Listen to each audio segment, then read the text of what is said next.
Crawl down the rabbit hole. I couldn't find the microphone. On stop sign tickets in Southern California, 22450 of the vehicle code, not making a complete stop for a stop sign. A couple things to think about. When you get pulled over, a lot of people say, well, if the sign was covered, should I tell the police officer?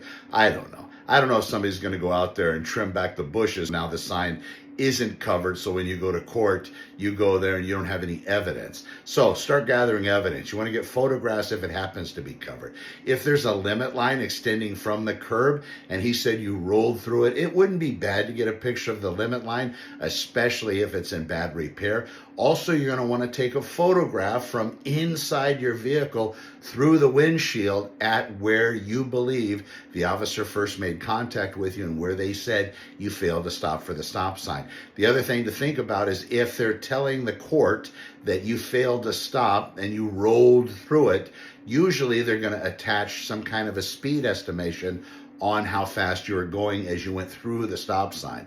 That being the case, you want to find out what their expertise is in speed estimation. And yes, if they're shooting radar or laser, they should have some kind of a document that shows they were tested and they actually performed within certain number of miles per hour in speed estimation. And if they have an average of being 5 miles an hour off and they said you blew the stop sign at 5 miles an hour, well, you can see where I'm going with that.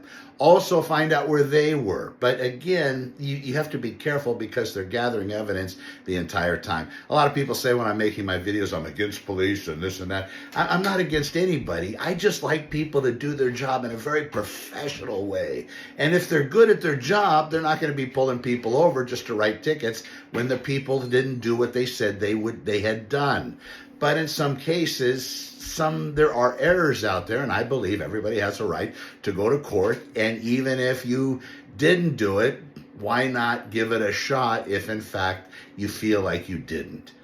Does that even make sense? Anyway, that's some of the things I would do. Gather those evidence, get those pictures. If there happen to be shrubs or other coverings of the stop sign that are covering it, on your approach, you want to record the address of the residents that might have those trees if it happens to be in a neighborhood like this. Time of day is also important, and the officer's visibility of the stop sign is also important, and limit line. If they're hidden behind a bush or up the street hiding behind trash cans and there's a hedge covering the actual stop sign, that wouldn't be bad for evidence because they weren't actually able to see you stop in that regard, and maybe you stopped right at the limit line where your front bumper was supposed to be, and thereby you're not guilty. We'll see you in the next one.